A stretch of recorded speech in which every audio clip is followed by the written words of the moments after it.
For a button. Good evening, everyone. This is Charles with the Exodus Logistics Learning Center, which features dispatch on one-on-one training for beginners. We are in an off week of live Zoom trainings, but every now and then I'll get on the recording to speak to students about questions they may have concerning navigating the site and the process of dispatching. Well, tonight we have Mr. Melvin, Mr. Richardson. And how you doing this evening, Mr. Richardson? I'm doing wonderful. How you doing? Okay. And Mr. Richardson is a dispatcher one-on-one student, one of our members. And he had a question about the how-to video section, correct? In the portal? Yes, sir. Okay, let's go there.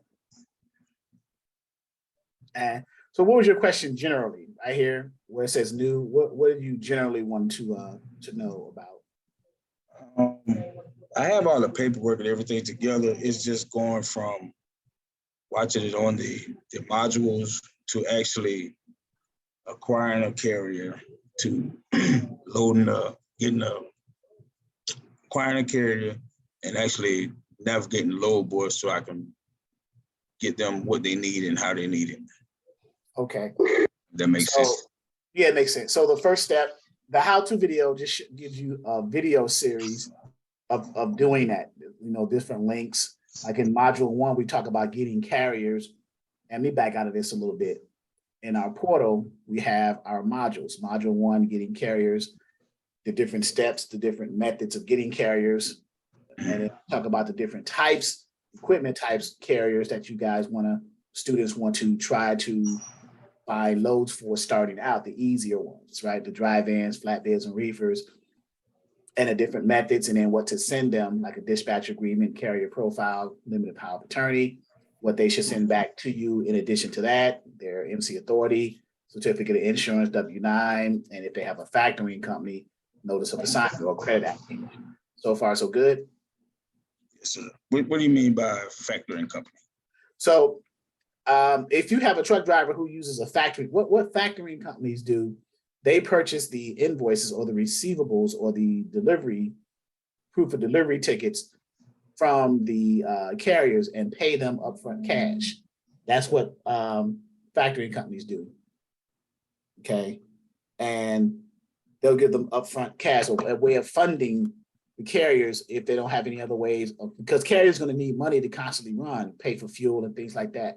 Yeah. So factoring companies, if they're not using the broker's money, the broker's quick pay or ACH transfers, wire transfers, or a paper check, they may be using a factoring company. They'll provide upfront capital. They'll purchase the invoices, okay, and then keep them running. So if they are running with a factoring company, then the carrier's factoring company submits or requires, if they're going to work with a specific broker, let's say you found a specific load by a specific broker and your carrier has a factoring company.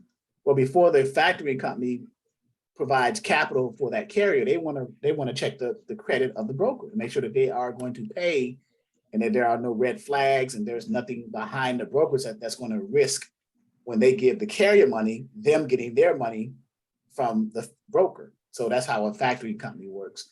So they'll do a credit check on the broker to make sure that there's no red flags, there's no claims filed against their bond.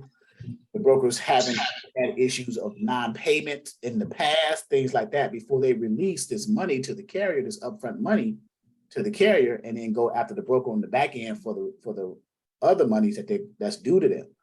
So that's how factoring companies work. So they run a credit check. If the credit check comes back favorable for the broker, then the factoring company works with, the carrier, gives them a line of credit and then pays them upfront money and then deals with the broker through a process called a notice of assignment. All invoices payable that the broker has to pay the carrier for delivering that load. Now those invoice payables go from the broker to the carrier to the broker and the factoring company, because the factoring company has already paid the carrier a certain percentage of that money that they would do anyway. Let's say you found them a load that was $5,000. The factoring company may give them up to 90% of that up front, and then the other 10%, they'll go after the broker on the back end things like that. So that's how factoring companies step in, and they charge for that service. They're 1.5% to about 4 or 5% to do that. They factor a lot of invoices. A lot of factoring companies work with carriers. That's how they make their money. Basically, almost like a loan shark. Or a better example would be like, remember those payday loan spots when you go borrow money against your 2-week check and you have to pay them once you get your check? Yeah, something like that. That's what they pretty much are. Okay. So do we necessarily deal with the factory company, or that's something the carrier deals with? The carrier deals with the factory company, but if you get a carrier under a dispatch agreement and they are already approved and set up with a factoring company, then you would need to get a blank copy or some kind of copy of a credit application from that carrier's factory company to add to your paperwork that you have for your carrier anyway. So when you deal with every broker, you send them a copy of that credit application so that the credit check can be ran on the broker, because the broker's going to fill out that credit app and return it to the factory company so that they can run a credit check on it. You're just like you got all the paperwork back from the carrier, the dispatch agreement, the carrier profile, the limited power of attorney, and you got back copies of the carrier's MC authority letter, W-9, certificate of insurance, because you need that stuff when you are dealing with brokers, because brokers ask for that stuff to vet the carrier.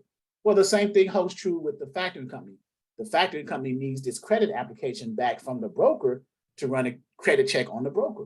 And you should have a copy of that credit app from your carrier's factoring company, and that shouldn't be hard. All the carrier got to do is let the factory company say, hey, I need a copy of this. They'll probably send it to their email, and the carrier probably forward to you, or the carrier may have the factoring company just directly just send it to your email, or however. But in any case, whenever you get that application, you have a copy of it. So you can always send copies to different brokers all over the place, right? Because it's the same form. And then they just run a general credit check just to make sure that they are favorable for factoring for an extended line of credit by the factoring company to the carrier, and then go to the broker to get the monies. So. Okay, so when we do the dispatch agreement, we need to have the MC authority, the W-9, and all those paperwork included into that dispatch agreement. So when you first get a carrier, so we're going back to the very beginning. That's what your main question is, right? Yeah. Okay, so when let's say you gotten past cold calling or whatever method that you use to get a carrier, right? Let's say you chose a dry-van carrier, one of the three major carriers, right? One of the three major equipment types. Let's say you chose a dry-van carrier. You had either a conversation with them, you may have sent an email to them, you may have reached out to them on social media, whichever method that you use to get that carrier, and whatever you said, you convince them that you are their dispatcher and you can provide for them a service of finding freight for them on a consistent basis that can gross them, let's say 8 to 10,000 or 10 to 12,000 a week. You guys had a conversation and you guys came up to a particular number that you guys agreed upon. Let's say it was 8 to 10,000 a week. So now the carrier says, okay, let's set this up. Let's have a contract. Let's get it under agreement. Okay, let me shoot you over my dispatcher packet, right? And the dispatcher packet contains 3 documents, right? The dispatcher agreement, which you would have designed for your company. Mm-hmm. I got that. Right, this is our template, right? The dispatcher agreement. You would have sent that. You would have sent the carrier profile, right? Okay. You got that designed from our template? Yes, sir. Okay. And then the third would have been a limited power of attorney, right? Okay. And the purpose of the limited power of attorney is the carrier's way of giving you permission to represent them when you are onboarding them with brokers and booking loans. Basically, essentially printing and signing their names on those documents. That's literally what the power of attorney, limited the power of attorney, because there is such a thing as a power of attorney, but this is a limited power of attorney because the carrier is limiting you to specific acts in regards to onboarding them with brokers. In other words, filling out the broker carrier agreements, and they are giving you permission to do the rate confirmations, agree to the numbers and sign their information, their name, and print their name on that as well. So the carrier is giving you that, and that needs to be notarized. The person who is giving someone else the power to represent them is the person who needs to have this document notarized. So that's the carrier. The carrier is giving you, the dispatcher, permission to represent them when you are setting them up and onboarding them with any and all brokers that you're going to be dealing with them, you know, when you're dispatching for them. Okay. All right. All right. And once we send that to them. Right. So this is your dispatcher packet. This is what you send out to the carrier after you've designed it from the templates and put it in your terms, right? You send that out. So now they fill these things out, and in the case of the limited power of attorney, they have that part notarized, and then they send it all back. Now, in addition to sending this back, they also need to send you copies of their onboarding documents, their credentials, their copies of their MC authority, right? Their their MC certificate, the fact that they have an authority to transport freight. If they have to send you a document proving that they are a motor carrier. And the MC certificate that's what that does, because it's issued by the FMCSA, the Federal Motor Carrier Safety Administration, right? So they send you, so in addition to sending back the dispatcher packet, which contains the 3 documents, right? Dispatcher agreement, carrier profile, limited power of attorney. They also need to send you copies, and it says it on like the carrier profile and the dispatcher agreement at the bottom, the note here. When returning a dispatcher packet, which includes the dispatcher agreement, carrier profile, and limited power of attorney, please include copies, and it's in bold letters, capitalized, of your MC authority letter, certificate of insurance, and W-9. Okay. And then if you are working with a factoring company, please also include a copy of the factoring company's credit application so that they can run a credit check on the brokers and send a notice of assignment. So we try to make sure that because dispatchers need all these things, all this paperwork in your possession, in your company from the beginning, as opposed to you chasing down a carrier every time you book a load for them. Why not have all the necessary paperwork filled out and returned to you when you first begin the process of booking a load for that carrier and moving forward all other loads? I'd rather have all my paperwork already in my possession as opposed to chasing someone down. Do you agree? All right, gotcha. Okay, so let's go over this. Let's review it one more time. You send out your dispatcher packet to the carrier. Once you had that conversation, you decide what equipment type the carrier wants you as a dispatcher, yada, yada, yada. You send out the dispatcher agreement, send out the carrier profile and the limited power of attorney. They fill that out. They notarize the limited power of attorney. They send that back to you. In addition, they send back copies of their MC authority letter, right? Copy of their certificate of insurance, because not only, so they have to have an authority saying that they are authorized to transport goods, and then they have to have a certificate of insurance saying that they have the proper insurance coverage to cover or to insure what they are transporting, right? Gotcha. That's a requirement. And then they have to have a W-9. They need to send you a copy of their W-9. It will be filled out with their information. This is just a blank one.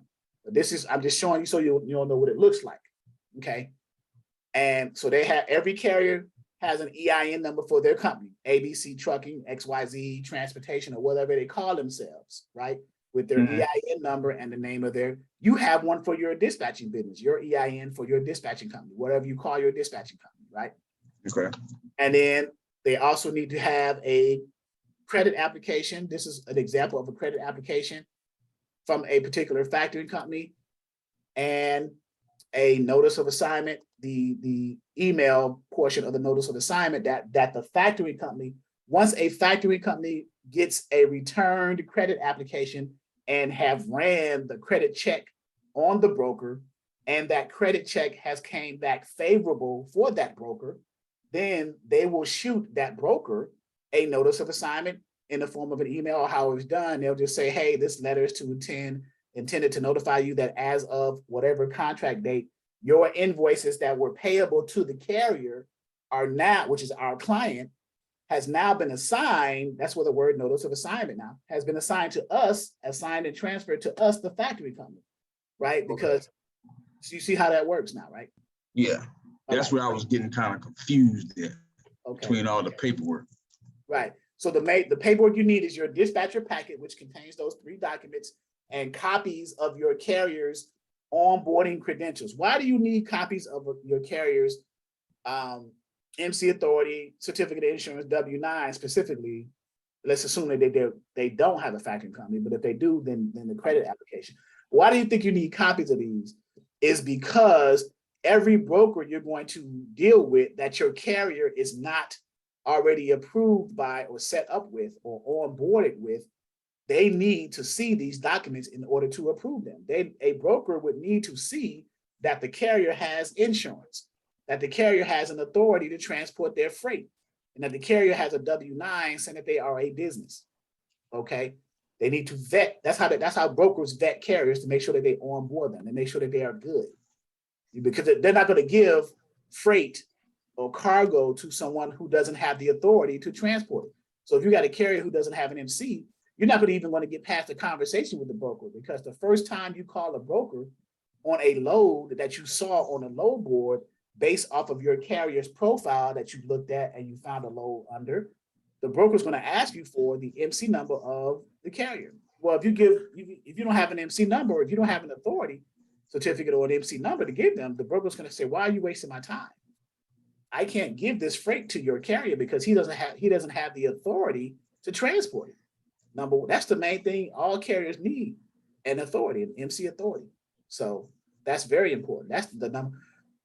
It doesn't even start at that point. If your carrier, like when you're looking for carriers, like either looking for a cold call, if they don't have an MC authority, or if their MC authority is not authorized or not active, I would move on to the next carrier to try to get under a dispatcher agreement, because you're not going to be successful with a broker trying to get freight for that carrier if they don't have an MC or DOT to operate, to transport. Okay. Gotcha. Okay.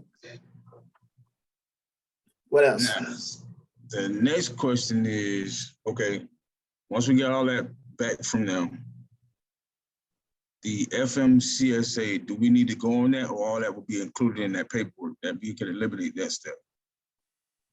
Or is that best to see what type once you get all of this back, you don't need to go on FMCSA, because if you're getting all this from a carrier, you've already done your homework and you've decided that you're gonna dispatch for this carrier. You've already done that vetting on your side as a dispatching company with this carrier prior to even calling them. You've looked them up and seen that they were legit before you made the phone call, or before you sent the email, or before you got on social media, however you reached out to them, and you guys had that conversation, and you guys decided to work together prior to you sending out the dispatcher packet. You had prior to all of that, you've already done your homework with the FMCSA and seen that they are good. Their credit, their CSA scores were good. They didn't have any accidents, no driving violations. You've already done that prior to even starting a conversation with that. Okay. Yeah. Okay, gotcha.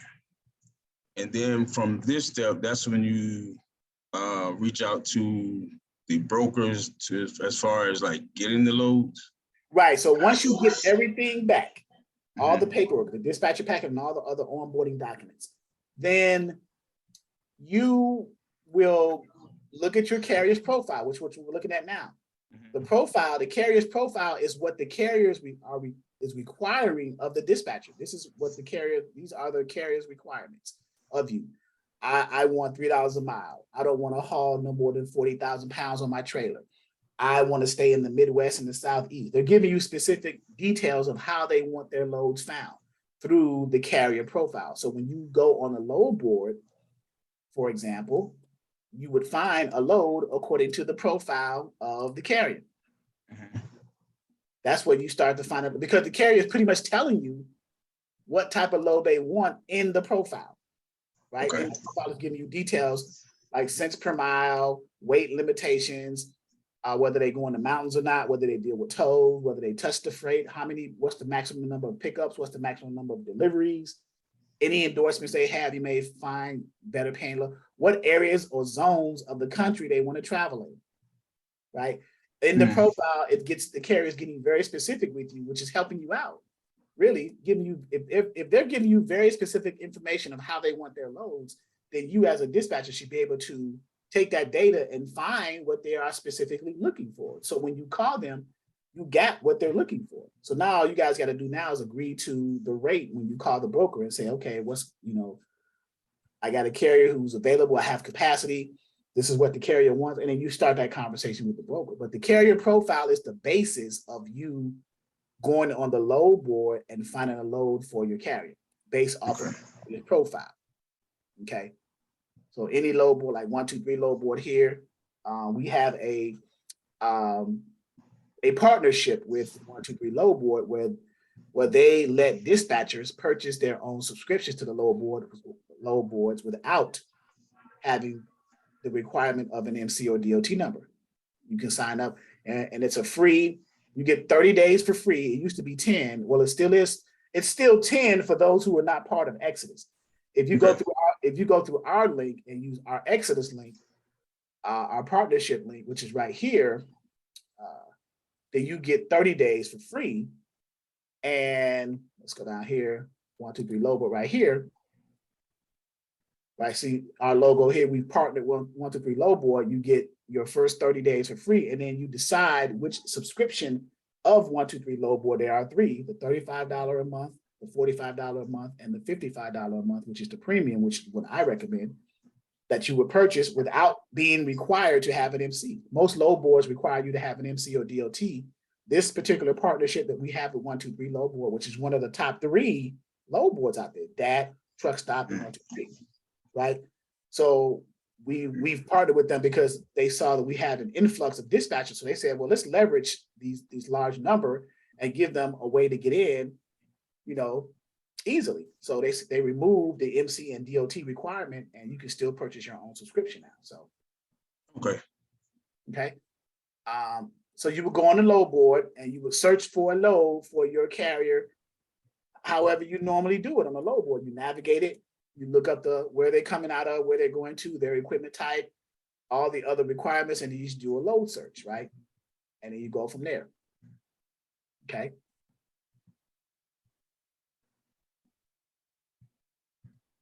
What else you got?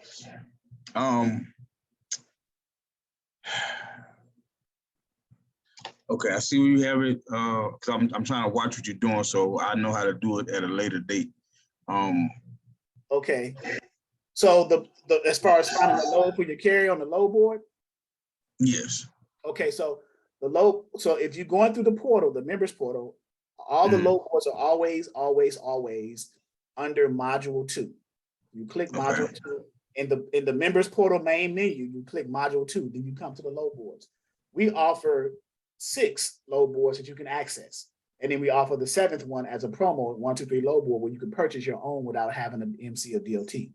But these 6 we share in our logins with you.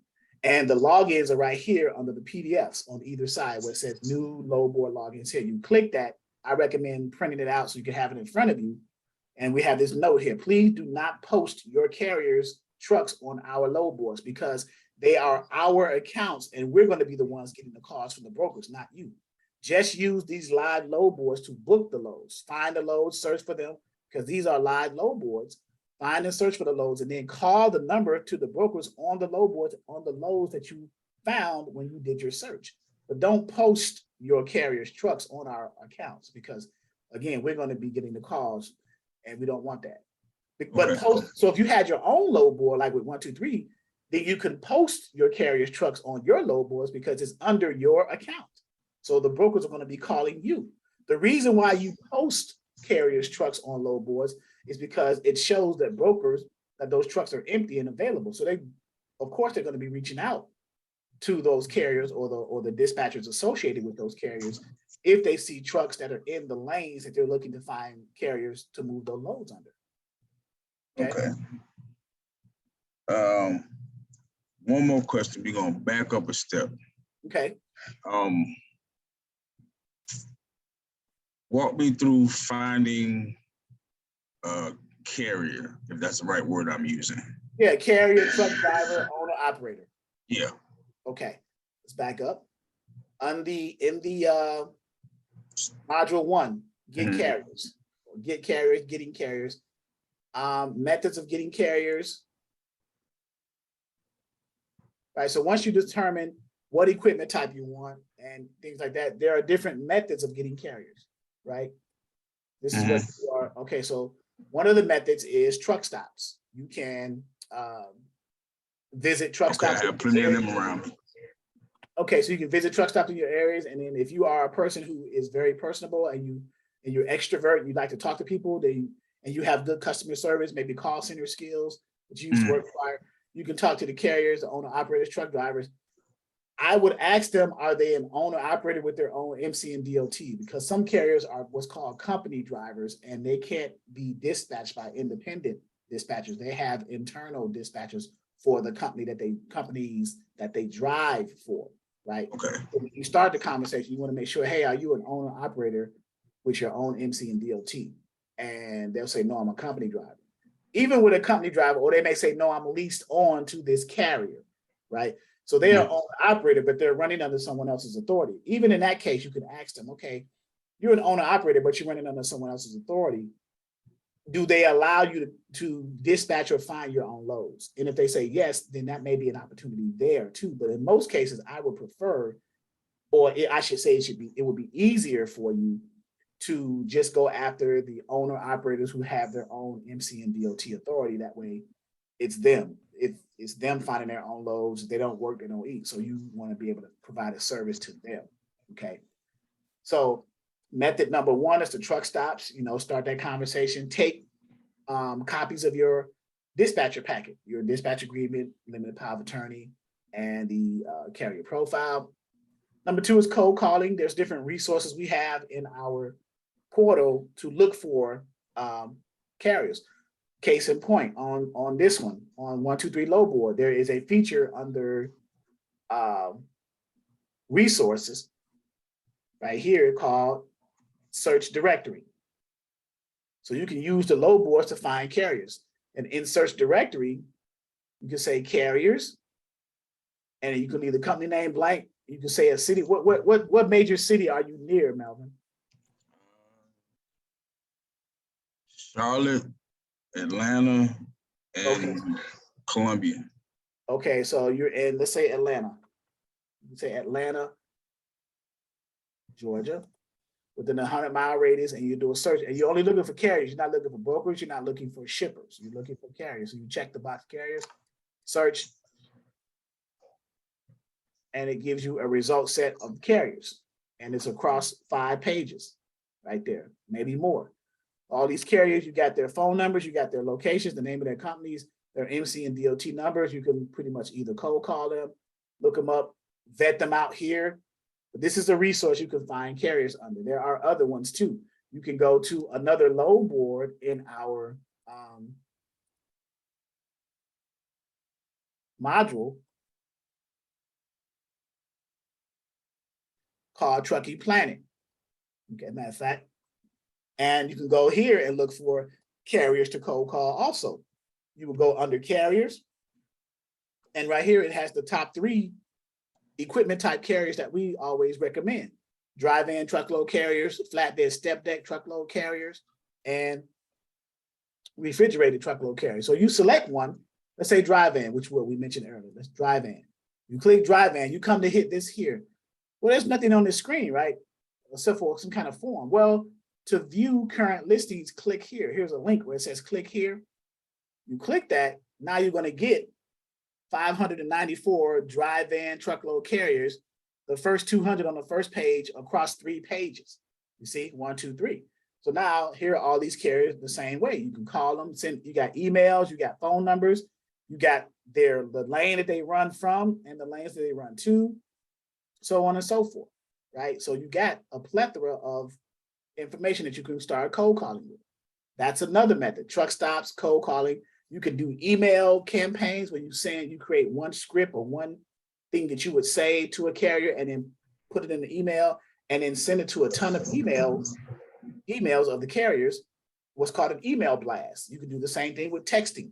You can text all these different carriers' numbers with the same script or wording you would say to the carriers and send it to a number of people. And you can get your return rate should be between 1 to 20%, depending on how many you send out.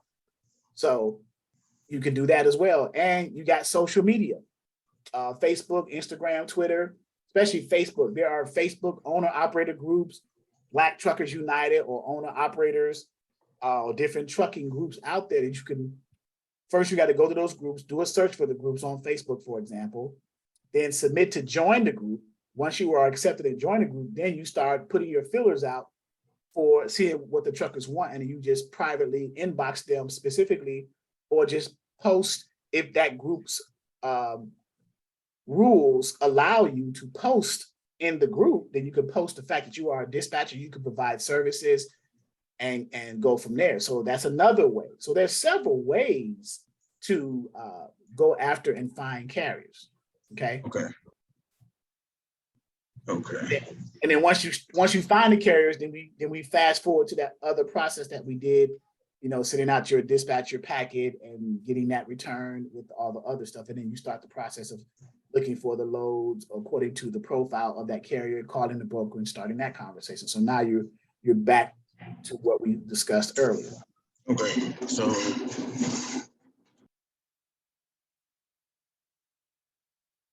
let me get this correct. Step number one, find the carrier.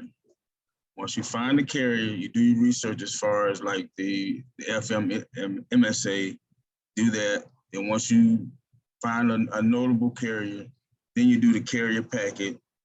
You send them the information, they send the information back. Then you go on a load board and try to find them a load as far as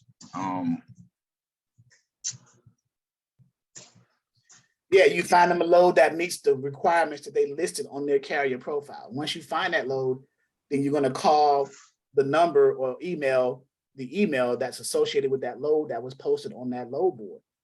And it's usually from a freight broker. Gotcha. Now it's all starting to make sense. Okay. And then right here in the how-to video series, right? Mm-hmm. We have everything that I just explained to you should be in video format, right? If these are links, like module 1, getting carriers. You can get carriers by finding them on the FMCSA register. It's a database with a lot of the register, the FMCSA, which is the Federal Motor Carrier Safety Administration. They have a list of people who just applied to be motor carriers. They're not motor carriers yet, but they started the process. So you can go after them, say, hey, I see you applied to be a motor carrier. Once you get your authority, are you looking for a dispatcher? So it kind of gives you a head start. Trucking Planet, which I just showed you, the 123 load board, which I just showed you. But what I didn't show you was the DAT directory, where you can do a search for carriers there too, right? And see information about them there. And let's do that real quick. Since this is a recording, let's go to DAT, and I might as well give you all of what we have, right? There are other ways too, but let's go and see here. Oh, that's the video. I'm sorry. Let's go to the actual.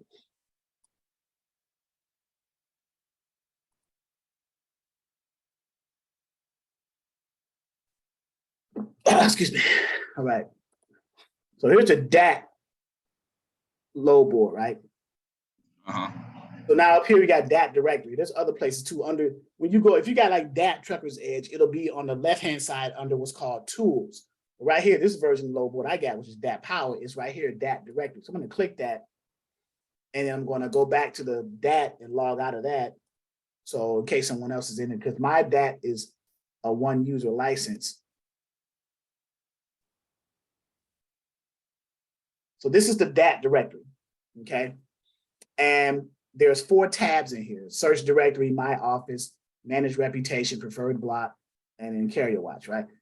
So by default, it goes to the one that you're looking for, search directory. I want to, and then you're going to do research business partners, okay? Now it opens up, right? So company name, you're looking for a carrier, owner, operator, trucking company, right? So you don't know who they are, so you leave the company name blank because your result set is going to show the name once you put your filters in. Company type, you're going to select carriers, right? You're looking for a carrier. You're not looking for a broker/carrier, or shipper. You're looking specifically for carriers, right? We're going to use a city, like we said before, as an example, Atlanta. So in this DAT directory, you have to put the city and the state, right? It's just, you can't get around that when you're doing the search, okay? Atlanta, Georgia, the radius or the deadhead, we're going to say with 100-mile radius of Atlanta, Georgia, okay? And then we're going to sort the results by the company name, put it in order by the name of the company. So we're going to hit search, and it's going to come up.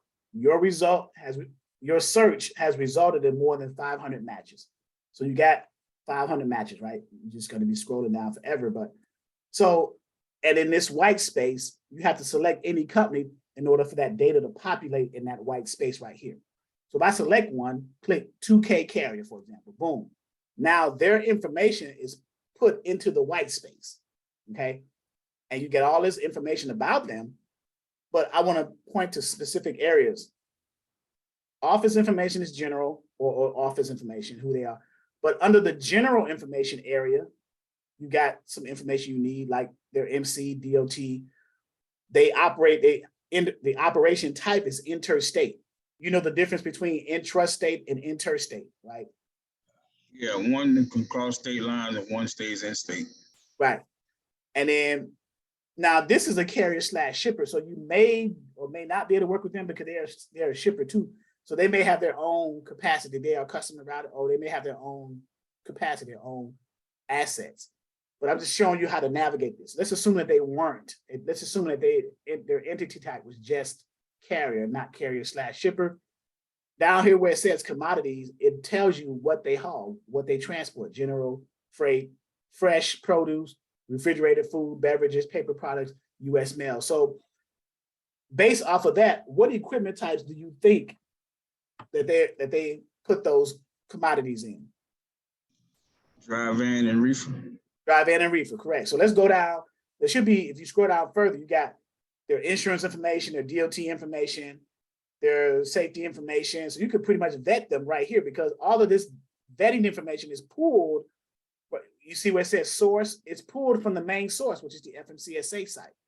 So you don't have to go to FMCSA. It's already giving you the data from FMCSA. It just pulled it into this software, into this load board, right? So let's go down to the equipment section. Got their insurance, got, general physical damage, company profile, equipment right here. And if you go to the far right, it tells you they have 2 53-foot reefers and 50 dry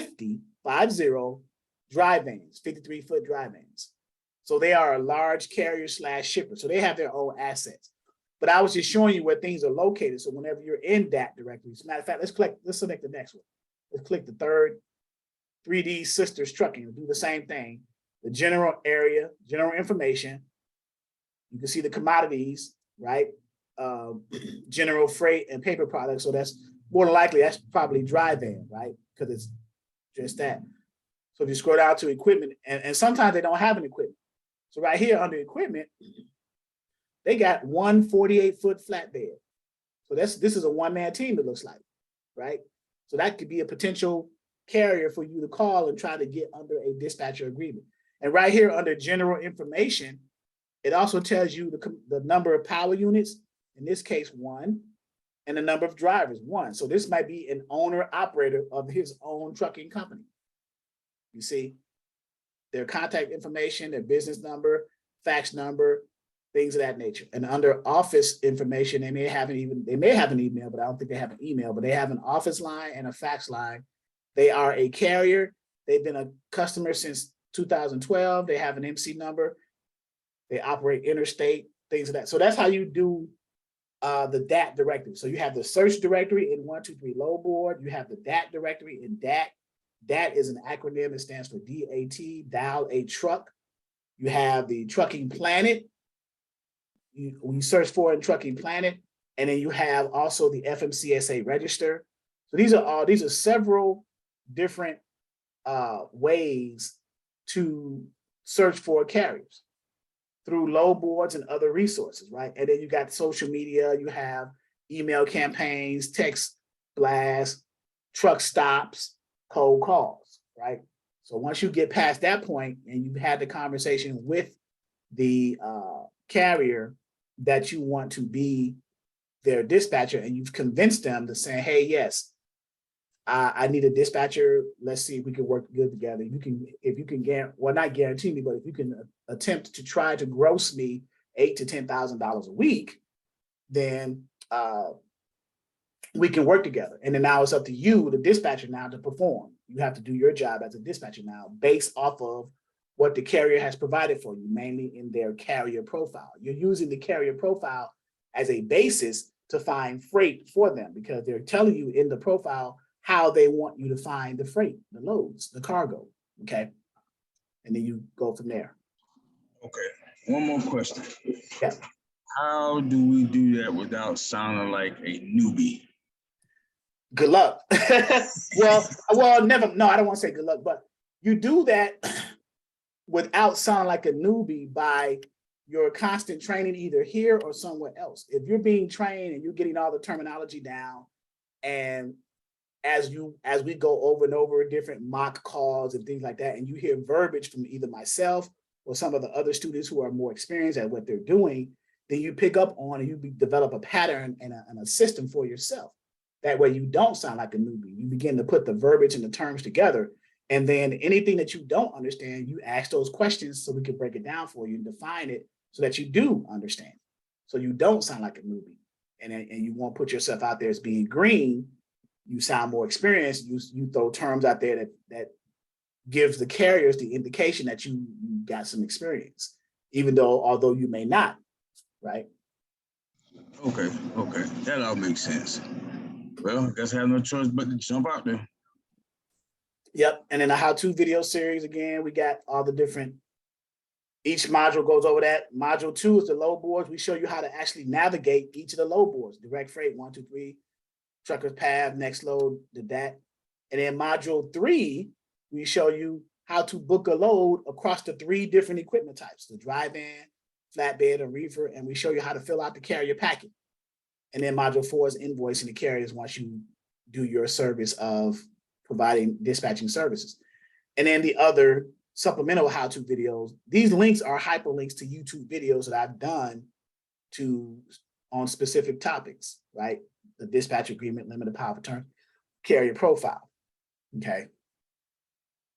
So I'm trying to make everything, put it right there in front of you to answer those questions for you, so. Okay, I appreciate it because you definitely you got everything on there. My problem was putting everything together to get it going. Yeah, as long as you go in the order that is structured, especially with the modules, because this is the specific order. You have to get a carrier. You can't dispatch for anyone until you get a carrier, right? And then once you get a carrier, then you have to, go on the load boards to find the loads, right? Module 2, how to use the load boards, how to navigate them, things like that, understand what they are, their user, the interface, how to filter things. And then module 3, once you find the loads, now you got to book the loads. So that's the conversation and the relationship you have between yourself and the carrier and the freight broker who posted that specific load that you're calling about to book, and what goes on in that process, what's in that conversation. And then after you book that load, then once your carrier's delivered, done their job as a carrier to pick the load up from a shipper, deliver it to a receiver, then you as a dispatcher, you're invoicing that carrier for providing them the load that they just delivered, for dispatching for them. That's the order. Boom, boom, boom, right? That's literally what it is. And then over time, as you do it over and over again, you begin to pick up on it, right? And it becomes second nature. The process is always going to be the same. The thing that changes are the carriers and the brokers, the different carriers and the different brokers. But the process of how to do it is always going to be the same. Once you understand that, then you'll be able to piece everything else together. Everything else you can just grab from resources that we have back here and put it all into your particular system for your specific dispatching company, and then take that and run with that. Okay, when it comes to like my fee, is there such thing as too much? Like I know you say you can go anywhere from 5 to 10%. Right. So if you're gonna do the percentage route, because there's two ways, either a flat fee for the week or a percentage for every load that you book. If you're going to do the percentage for every load that you book, 5 to 10%, 7 being a good fair starting number, especially if you haven't dispatched for anyone at all yet, between 5 and 7.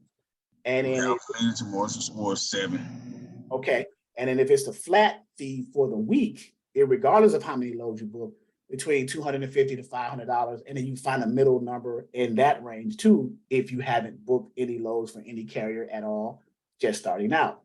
So. Okay, so let's say I did the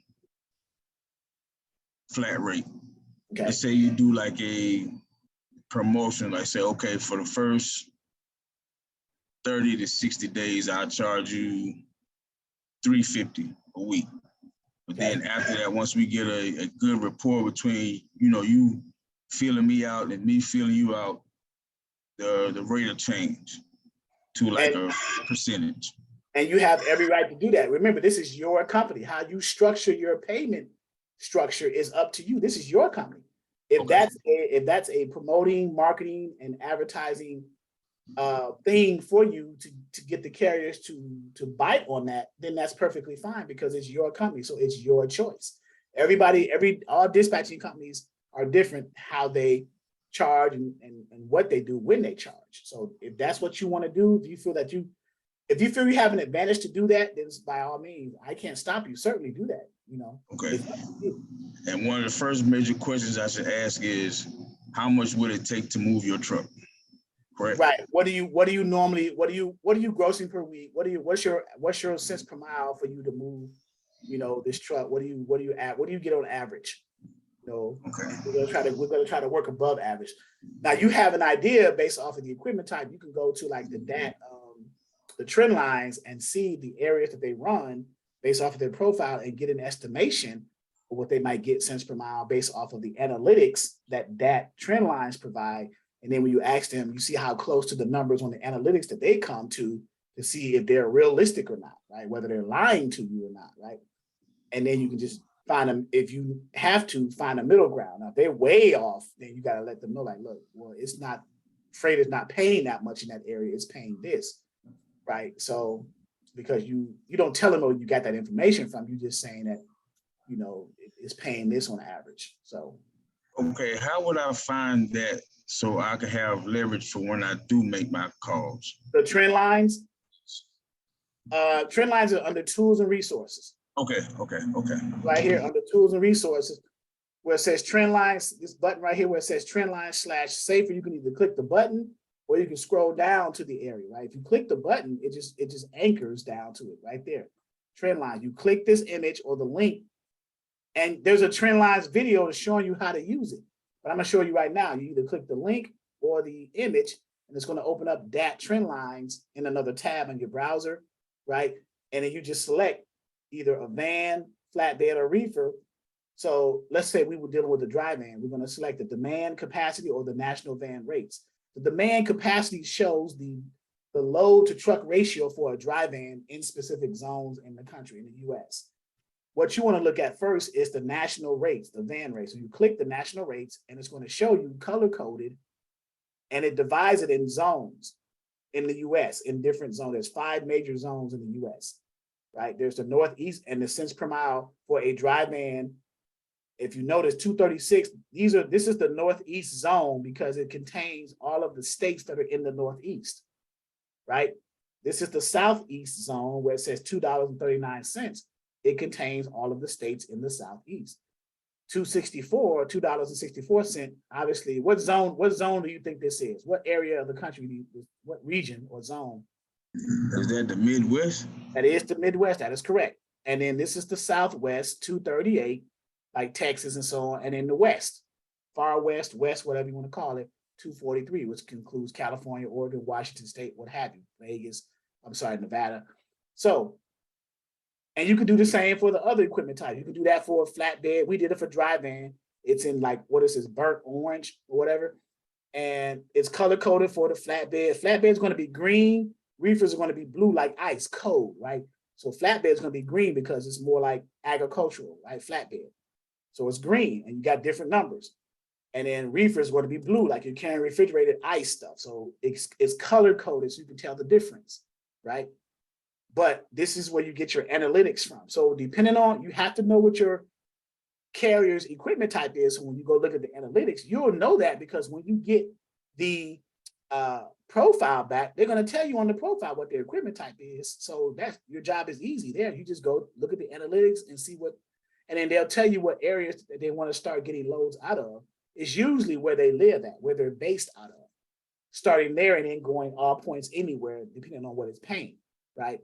So you just do that and then go there. So so now you're seeing where everything is at, the resources, you start to put this stuff together, and now you're creating a system or what's called a workflow for your company. And you can apply that. Once you develop your workflow and your system, you can plug in any carrier of any equipment type into the workflow and the system, and it should run the same way. Okay. And you would advise a one-person team don't get no more than probably 3, maybe 4 trucks? 3 to 5 before if you can handle 3 to 5 before you decide to scale your company and bring on sub dispatchers. Yes, I recommend that. Some people are doing more, but when I say 3 to 5, so what I mean is if you can provide the same level of service for 1 to 3 trucks as you can to 4 to 5 trucks, when you get to a point where you can't keep the same level of consistent service across all of those trucks, however many there are, 3 to 5, then it's time to scale your business and bring some help on, right? Okay. All right. You sure they'll put everything into perspective for me? Because I'm more of a hands-on person versus I like for somebody to walk me through it so I can get a better understanding. And you did that tonight. No problem. I appreciate it. All right, you good? Yes, sir. All right, man. Have a good evening. You too. Good luck to you. Thank you. All right. All right, guys. That was Mr. Richardson, Melvin Richardson, coming in for the Zoom. We just did a quick consultation with him. And the reason why I had him come on Zoom because he had called, we were texting on the phone. I said, well, let's just jump on a Zoom so that you guys also who are going to be listening on the YouTube channel can benefit from the information as well that we provide in our trainings for those who are interested in being independent freight dispatchers and wanting to learn this industry from a freight dispatcher's perspective. So he was having difficulty piecing things together. Right, putting things together, a certain order, the workflow, and how the system of how it works. So we decided to jump on a Zoom, do it here, because I was going to answer his questions on the phone, either text or just call him. But I said, let's kill 2 birds with 1 stone. Let's bring it to the 27,000 subscribers also, and because there may be someone else out there who's listening who may see this video and is interested in maybe signing up to join the Dispatcher 101 training for beginners, ongoing training. Who's interested in being an independent freight dispatcher. So I wanted to put this out here for you guys. So if you are, you can reach out to us at www.exodusdispatchingandtraining.com and go to our homepage under Dispatcher 101, do our ongoing training and go from there and go through our disclaimer, fill that out, and it'll take you right back to this purchase page.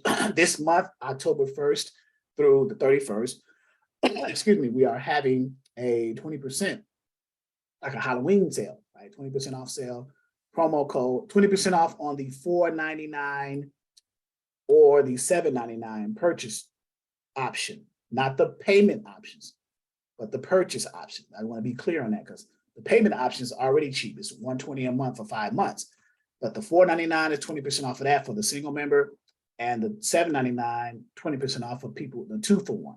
Okay, promo code trick or treat.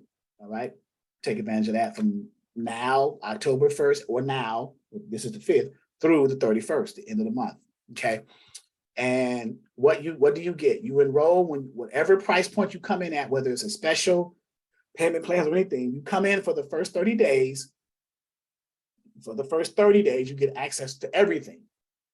You get your own email and password set up to the portal to have access to that, all the Zoom videos, all the how-to videos, load boards, forms and documents, tools and resources, everything. I want to be clear because there's been some pushback a little bit, people not understanding what that got. They thought the enrollment, the $4.99 or the $7.99 got you access for the whole year, and that's not the case.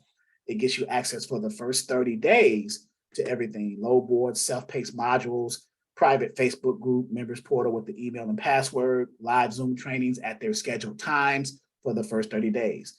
After the first 30 days of your initial enrollment date, 30 days after your initial enrollment date, if you wish to continue to have access to everything, including the load boards, right?